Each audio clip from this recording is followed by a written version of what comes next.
6월 8일 수요일 오늘의 말씀은 고린도전서 15장 50절에서 58절의 말씀입니다. 형제들아, 내가 이것을 말하노니 혈과 육은 하나님 나라를 이어받을 수 없고 또한 썩는 것은 썩지 아니하는 것을 유업으로 받지 못하느니라. 보라, 내가 너희에게 비밀을 말하노니 우리가 다 잠잘 것이 아니요 마지막 나팔의 순식간에 홀연히 다 변화되리니 나팔 소리가 나매 죽은 자들이 썩지 아니할 것으로 다시 살아나고 우리도 변화되리라. 이 썩을 것이 반드시 썩지 아니할 것을 입겠고 이 죽을 것이 죽지 아니함을 입으리로다. 이 썩을 것이 썩지 아니함을 입고 이 죽을 것이 죽지 아니함을 입을 때에는 사망을 삼키고 이기리라고 기록된 말씀이 이루어지리라. 사망아, 너의 승리가 어디 있느냐? 사망아, 내가 쏘는 것이 어디 있느냐? 사망이 쏘는 것은 죄요, 죄의 권능은 율법이라.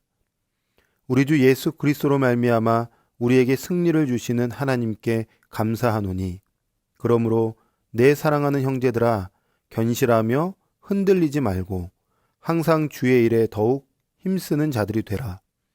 이는 너희 수고가 주 안에서 헛되지 않은 줄 알미라. 아멘. 오늘 우리가 함께 읽은 이 본문은 부활에 대한 주제의 마지막 부분이죠.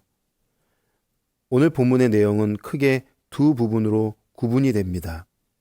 먼저는 50절에서 57절로 구분이 되고 마지막 58절 구분이 됩니다.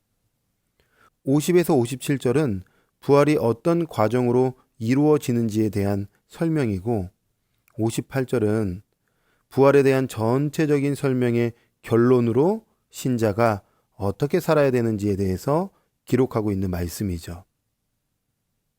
바울은 하나님의 나라를 유산으로 받으려면 반드시 부활이 필요하다고 말합니다. 또 다른 표현으로 완전한 하나님의 나라를 온전히 누리려면 반드시 부활이 필요하다는 것이죠. 그래서 50절 말씀에 보면 형제들아, 내가 이것을 말하노니 혈과 육은 하나님 나라를 이어받을 수 없고 또한 썩는 것은 썩지 아니하는 것을 유업으로 받지 못하느니라. 아멘.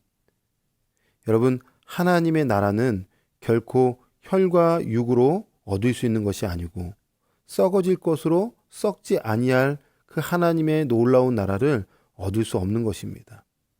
자, 그렇다면 부활은 어떤 과정으로 이루어질까요?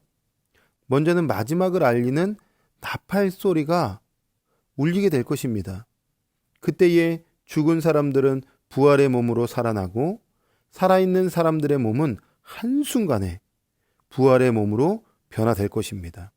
왜냐하면 새 몸을 입어야 하나님의 나라에 참여할 수 있기 때문에 그렇습니다.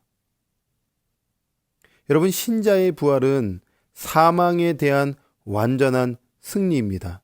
한 번 더요. 신자의 부활은 사망에 대한 완전한 승리입니다. 예수님의 재림은 신자의 부활이요. 그날은 심판의 날인데 심판날의 성도는 승리하신 예수 그리스도와 함께하기 때문에 완전한 승리를 누리는 영광스러운 날이 되는 것입니다. 우리는 그 날을 고대해야 됩니다. 그 날을 바라보면서 이 현실의 세상을 고난 가운데서도 고통 가운데서도 이길 수 있게 되는 것입니다. 바울은 그 날을 고대하면서 하나님께 감사하고 있어요. 그래서 55절, 57절의 말씀에 사망아, 너의 승리가 어디 있느냐? 사망아, 내가 쏘는 것이 어디 있느냐? 사망이 쏘는 것은 죄요, 죄의 권능은 율법이라. 우리 주 예수 그리스도로 말미암아 우리에게 승리를 주시는 하나님께 감사한다고 바울은 고백하고 있습니다. 55절, 56절에 쏘는 것이라는 단어는 독침이라는 뜻을 가지고 있습니다. 마치 전갈의 독침과 같이 치명적인 상처를 주는 것을 의미하죠. 사망은 죄라는 무기로 신자를 둘러싸고 위협하고 넘어뜨리려고 합니다. 그러나 기억하십시오. 예수 그리스도의 십자가와 부활로 예수님 안에 있는 성도, 예수님 안에 있는 자들은 죄에서 노임을 받게 되었고 사망은 무기를 잃어버리게 되었습니다. 더 이상 사망이 우리에게 상처와 고통을 줄 수 없게 된 것입니다. 왜냐하면 그리스도께서 죄를 정복하셨고 율법에서 우리를 자유케 하셨기 때문입니다.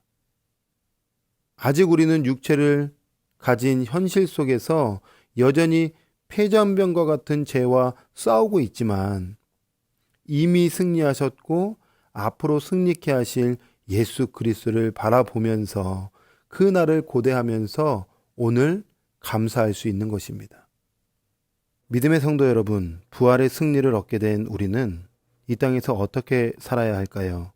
바울은 오늘 본문의 마지막 절인 58절에서 이렇게 말씀합니다. 그러므로 내 사랑하는 형제들아 견실하며 흔들리지 말고 항상 주의 일을 더욱 힘쓰는 자가 되라. 이는 너희 수고가 주 안에서 헛되지 않은 줄 알미라. 아멘. 오늘도 우리가 해야 할 것은 견실하며 흔들리지 않는 것입니다. 항상 주의 일을 더욱 힘쓰며 살아가야 하는 것이죠. 원수 마귀는 우리의 영혼을 계속 흔들어댑니다. 바울이 고린도전서를 기록할 때 처음을 생각해 보십시오. 성도들 안에 나는 누구파다 하면서 분열이 있었습니다. 교회 안에 여러 가지 문제가 있었습니다. 이러한 배후에는 마귀가 견실하지 못하게 흔들었던 것 아니겠습니까? 그래서 바울은 부활의 소망을 가진 자들이 영원을 소유했기에 세상의 부질없는 것에 흔들리지 말라고 권면하고 있는 것이죠. 동시에 또 우리는 어떻게 해야 할까요? 주님의 일을 더욱 힘쓰며 살아가야 하는 것입니다. 사람들은 무언가에 힘을 쏟으며 살아가고 있습니다. 내가 쓰는 시간을 점검해 보면 나는 어디에 주로 힘을 쏟고 있는지 알 수 있습니다. 쇼핑에 시간을 많이 쏟는 사람은 쇼핑에 힘을 쏟겠죠. 잘못된 주식에 시간을 많이 사용한다면 그 사람은 물질의 힘을 많이 쏟고 있을 것입니다. 사람들은 누구나 다 어딘가에 반드시 힘을 쏟으며 살아갑니다. 그런데 성도, 즉 부활의 소망을 갖고 있는 자들은 이미 하나님께서 주신 은혜가 있기에 오늘도 그 빚진 마음으로 주님의 일에 힘을 쏟으며 살아가야 한다는 것입니다. 주님의 일에 힘을 쏟는다는 것은 단순히 교회 봉사를 의미하는 것이 아닙니다.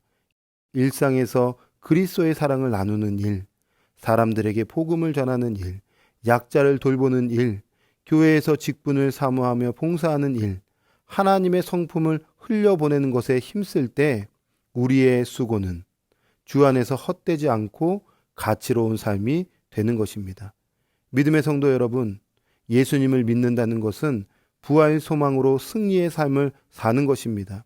오늘도 주 안에서 승리하시고 견실하며 흔들리지 말고 오직 주의 일에 힘쓰며 살아가는 저와 여러분이 되기를 주님의 이름으로 축복합니다. 아멘. 기도하겠습니다. 하나님, 귀한 부활의 메시지를 우리에게 주시고 부활의 승리가 우리의 승리인 것을 기억하게 해주셔서 감사합니다. 늘 하나님 나라의 소망을 두며 이 땅에서 생명을 전하는 귀한 삶이 될 수 있도록 은혜 베풀어 주시옵소서. 감사드리며 예수님의 이름으로 기도합니다. 아멘.